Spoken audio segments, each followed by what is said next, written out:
E aí pessoal, tudo bem com vocês? No vídeo de hoje eu vou falar sobre análise fundamentalista, o que é e os vários termos utilizados quando se analisa as empresas por esse método. Então roda a vinheta!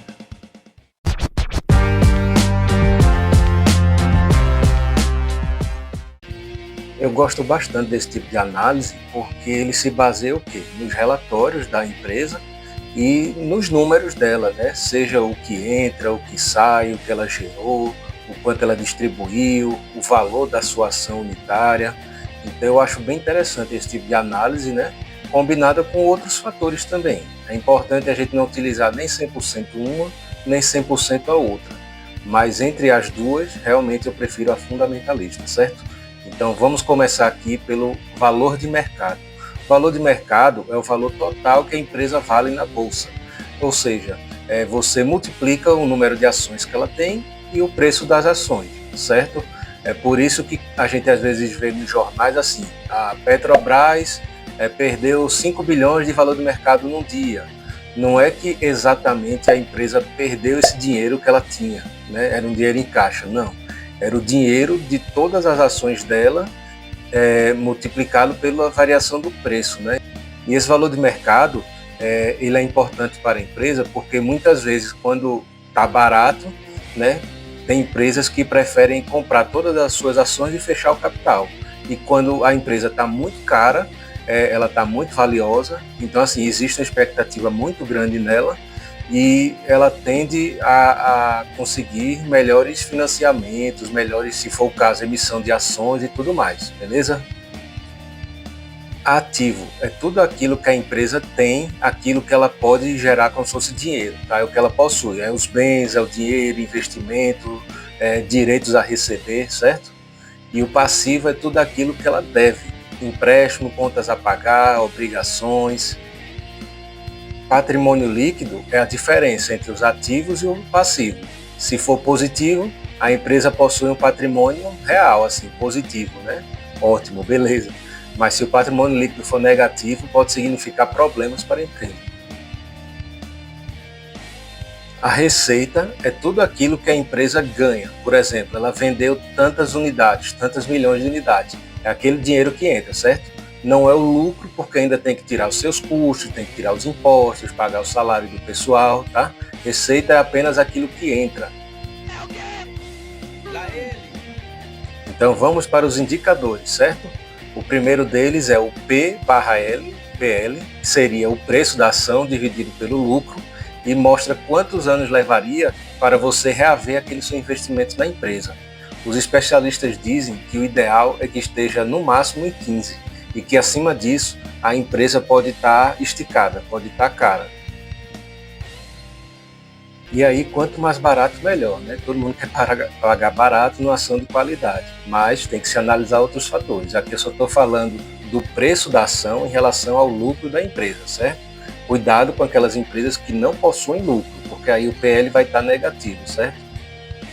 Já o PVP vai ser o quê? O preço dividido pelo valor patrimonial, ou seja, o valor contábil da empresa em relação ao preço da ação.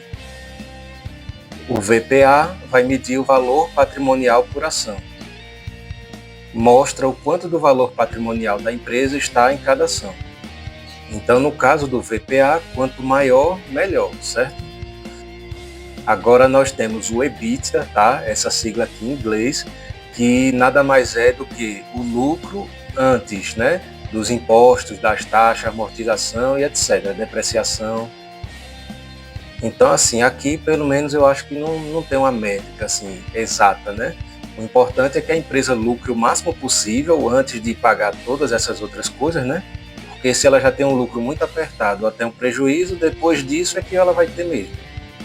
Na margem, vai ver o quê? O que a empresa ganha em relação àquilo que ela vende. Então, digamos, a cada R$ 100, a empresa ganha 20. Então, a margem dela é 20%. Essa margem ela pode ser bruta ou pode ser líquida. A margem bruta, digamos, é aquele inicial, a princípio, né? O valor mais seco.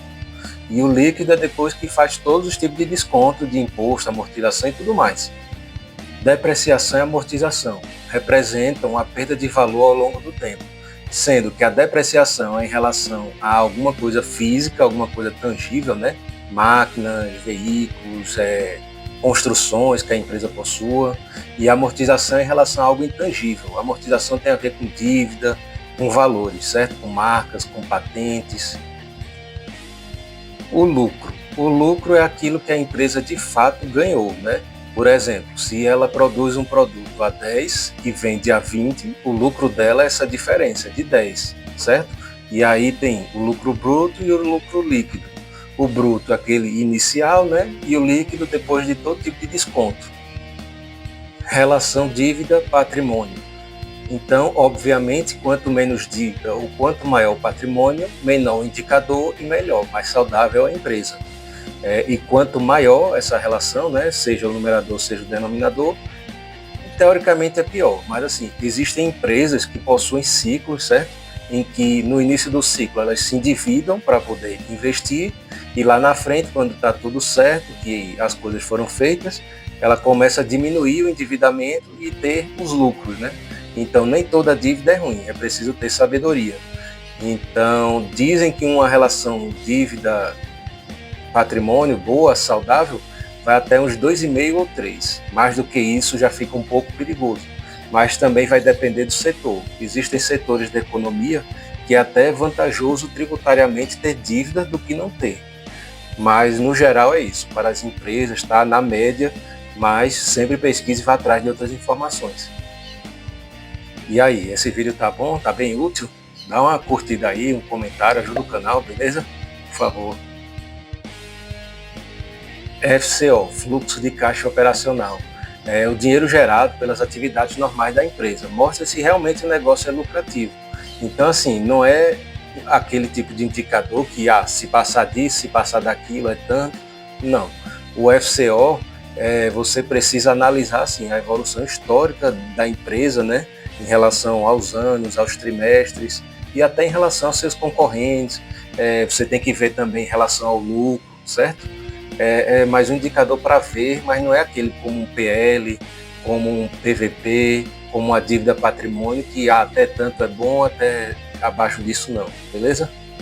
O CAPEX vai mostrar o investimento nos bens duráveis, certo? Máquinas, fábricas, tecnologia, assim como o FCO também, tem que agregar a análise, tá? Não tem um valor batido, mínimo ou máximo não. O payout é a percentagem do lucro, né, que a empresa paga para os seus acionistas. Por exemplo, determinada empresa pode pagar 25% do seu lucro anual, né, trimestral, enfim, como dividendos ou juros sobre capital próprio.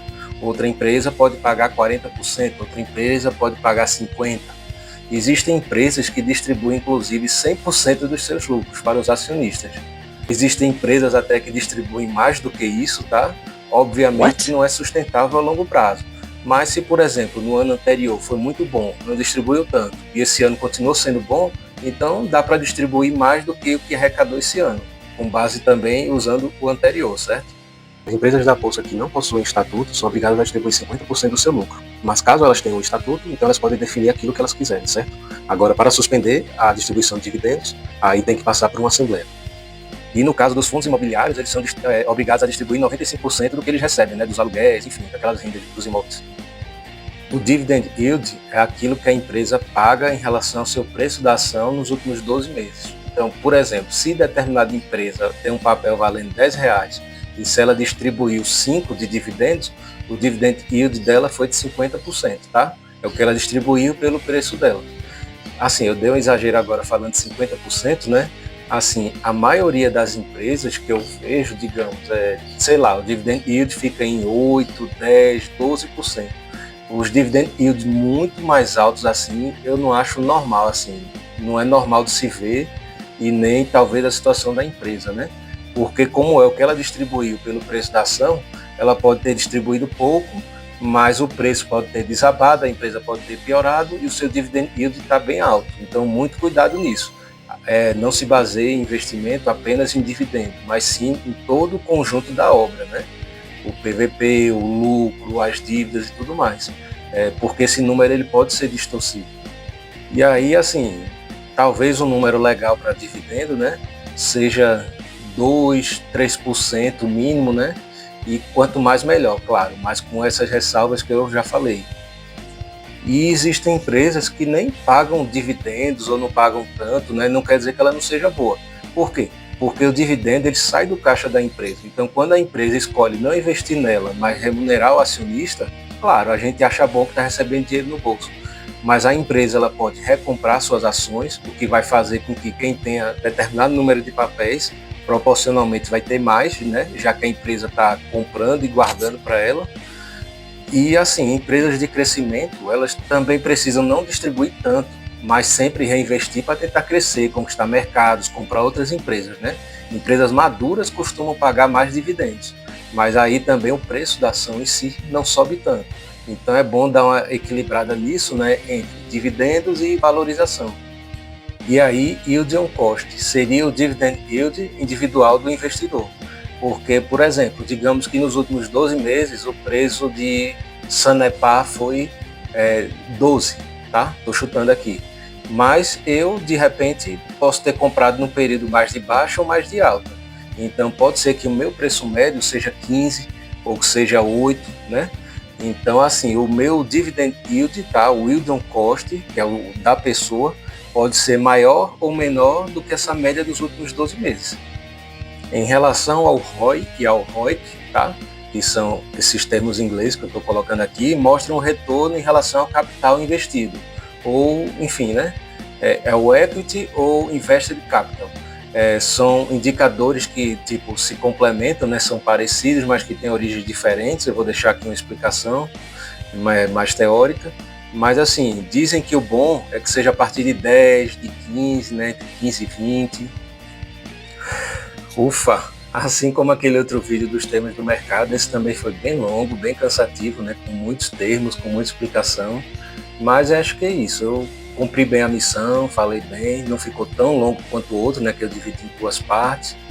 Mas é isso. Dá uma força aí pro canal, curte, compartilha, segue a gente. Eu vou conseguir ir produzindo conteúdo aqui. Valeu!